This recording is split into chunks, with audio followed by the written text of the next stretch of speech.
Hello friends, स्वागत है आपका आज के इस वीडियो में एक बार फिर से। तो आज का जो हमारा क्वेश्चन है वो है एक्सरसाइज 1.1.2 का क्वेश्चन नंबर फर्स्ट। तो चलिए हम लोग वीडियो को शुरू करते हैं और क्वेश्चन को पढ़ते हैं। तो क्वेश्चन नंबर फर्स्ट कह रहा है कि निम्नलिखित संख्याओं को अभाज्य गुणनखंडों के गुणनफल के रूप में व्यक्त कीजिए। और क्या पहला का यानी पहला में दिया हुआ 140 को, तो यानी 140 को हमको अभाज्य गुणनखंड के गुणनफल के रूप में व्यक्त करना है। तो आपको पता होगा कि अभाज्य गुणनखंड में जो हमारा गुणनखंड होता है वो क्या होता है, तो अभाज्य संख्या होता है। और अभाज्य संख्या आपको पता होगा कहते हैं किसको, तो जो एक और अपने आप से कटे तो उसको अभाज्य संख्या कहते हैं। और सबसे छोटी अभाज्य संख्या 2 होती है।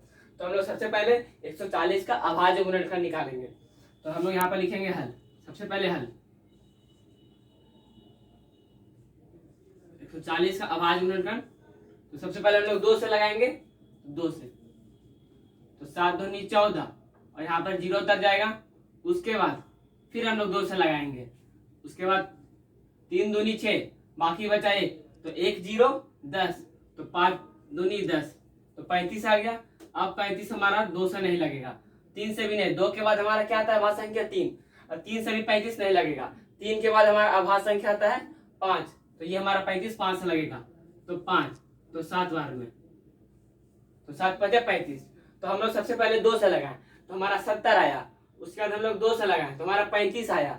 उसके बाद हम लोग 5 से लगाएं तो हमारा कितना आया, 7 आया। तो अब हम लोग यहाँ पर लिखेंगे 140 का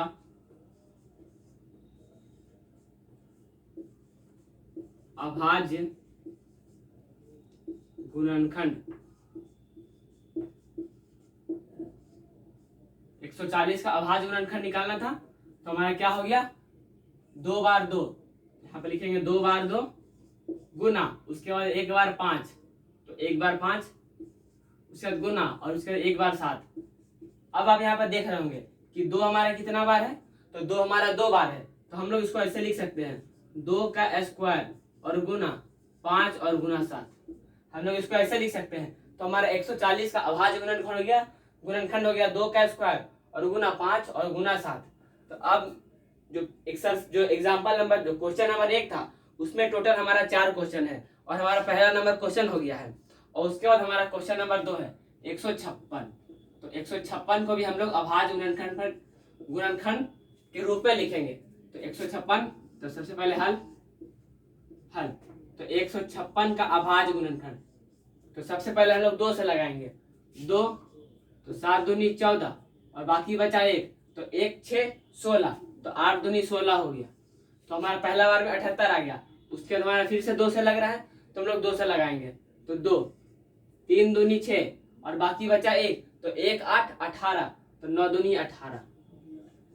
उसके बाद हमारा देखिए 2 से अब नहीं लगेगा। अब 2 के बाद हमारा अभाज्य संख्या 3 आता है, तो 3 से देखिए लग रहा है, तो 3 से, तो 13 तिया 39, तो 3 1 3 और 3 तिया 9। अब यहाँ पर 13 आ गया है। अब 13 नहीं लगेगा, तो हम लोग सबसे पहले 2 से लगाएं तो हमारा 78 आया। उसके बाद हम लोग 2 से लगाएं तो हमारा 39 आया। और उसके बाद हम लोग 3 से लगाएं तो हमारा 13 आया। तो अब हम लोग यहाँ पर लिख सकते हैं 156 का अभाज्य गुणनखंड।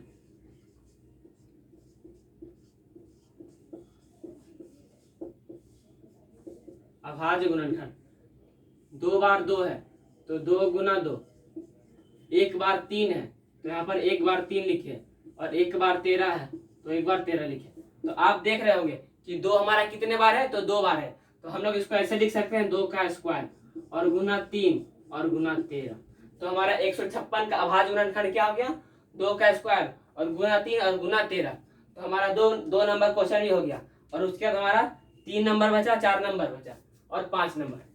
क्वेश्चन नंबर 1 में हमारा टोटल 5 क्वेश्चन है और 2 क्वेश्चन हमारा हो गया है।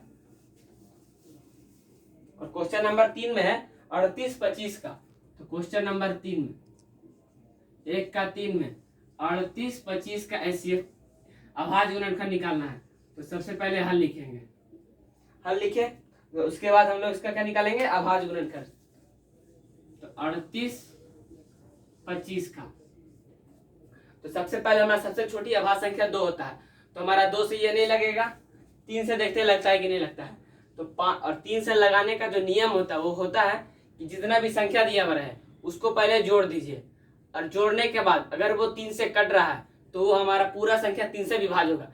जैसे देखिए 5 और 2 10 और 10 8 18 और 18 3 21 और 21 है तो 21 जो है वो 3 से पूरा पूरी कट रहा है 7 बार में, तो ये जो चारों हम अंक लिखे, जो संख्या लिखे, वो 3 से विभाज्य हो जाएगा।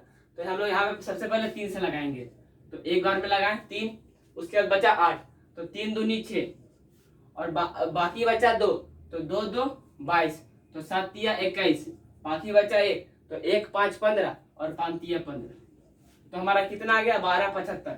उसके बाद हम लोग देखते हैं ये 3 से लग रहा है कि नहीं लग रहा है, तो फिर से इसको जोड़ेंगे हम लोग, तो 7 5 12 और 12 2 14 और 14 1 15, तो 15 है, यानी कि 15 3 से हमारा पूरा पूरी 5 बार में कट रहा है, तो ये जो पूरा संख्या है वो हमारा 3 से पूरा पूरी कटेगा, तो हम लोग 3 से लगाएंगे, तो 4 तिया 12, उसके बाद बचा 7, तो 3 दूनी 6, बाकी बचा 1, तो 1 5 15 और 5 तिया 15, तो हमारा शेषफल, तो हमारा फिर से कितना आ गया 425। अब 425 को देखेंगे कि वो हमारा 3 से कट रहा है कि नहीं कट रहा है, तो 5 2 10 और 10 5 2 7 और 7 4 11, तो 11 हमारा 3 से नहीं कटता है, तो उसके बाद हमारा 3 के बाद हमारा अभाज्य संख्या आता है 5, तो हम लोग 5 से इसको लगा के देखेंगे, तो 5 से, तो 8 5 40 और बाकी बचा 2, तो 2 5 25 और 5 5 25, अब हमारा 85 आ गया है, तो 85 भी हमारा 5 से कटेगा, तो 5 इकाई 5 और बाकी बचा 3 और 3 5 35, तो 7 5 35, यहाँ पर हमारा आ गया 17, तो कितना था 38 25, तो 38 25 का अभाज्य गुणनखंड, अभाज्य गुणनखंड हो जाएगा हमारा 2 बार 3 है, तो यहाँ पर हम लोग लिखेंगे 2 बार 3 और गुना 2 बार 5 है, तो लिखेंगे 2 बार 5 और 1 बार 17 है हमारा, तो 1 बार 17, तो हमारा 2 बार 2 है, 2 3 कितना बार है 2 बार, तो लिखेंगे 3 का स्क्वायर, 5 हमारा कितना बार है, तो 2 बार है, तो हम लोग इसको लिखेंगे 5 का स्क्वायर, और हमारा 17 कितना बार है 1 बार, तो सिर्फ यहाँ पे 17 हम लोग लिख देंगे, तो हमारा 38 25 का जो अभाज्य गुणनखंड होगा वो होगा 3 का स्क्वायर गुना 5 का स्क्वायर और 17, और उसके बाद हमारा है 5005 का, तो उसके बाद क्वेश्चन नंबर 4, 5005 का हमको अभाज्य गुणनखंड निकालना है, तो पहले हल लिखेंगे 5005 एचसीएफ निकालेंगे, ये अभाज्य गुणनखंड निकालेंगे, तो ये हमारा 2 से नहीं कट रहा है, अब हम लोग 2 के बाद देखेंगे 3 से, तो 5 5 10 और 0 का तो होगा नहीं, तो 5 5 10 और 10 हमारा 3 से नहीं कटता है, तो 3 के बाद हम लोग 5 जाएंगे, तो देखिए 5 से ही कट रहा है, तो 5, तो 5 एकम 5 और 2 गो 0 और 5 एकम 5, तो हमारा कितना आ गया 1001 आ गया। तो अब हम लोग देखेंगे इसको 7 से लग रहा है कि नहीं लग रहा है, तो अब हम लोग इसको 7 से लगाएंगे, तो 7 एकम 7 और बाकी बचा 3 और 3 0 30, तो 7 चक 28, 7 चक 28 और बाकी बचा 2, तो 2 1 21, तो 7 तिया 21, तो हमारा शेष, तो हमारा कितना आ गया 143। अब हम लोग 143 को लगा के देखेंगे, तो एक बार इसको हम लोग अभी 11 से लगाते हैं, तो 11 एकम 11 बाकी बचा 3 और 3 3 33, तो 11 तिया 33, 13 हमारा आ गया, तो हमारा कितना हो जाएगा 5005 का अभाज्य गुणनखंड,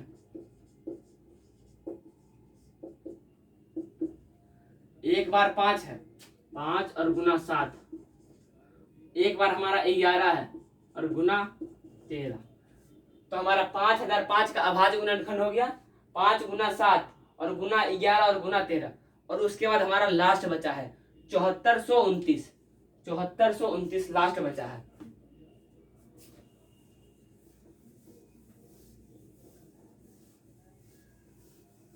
चौहत्तर सौ 1 का 5, 7429, इसको हल लिखेंगे, तो 7429,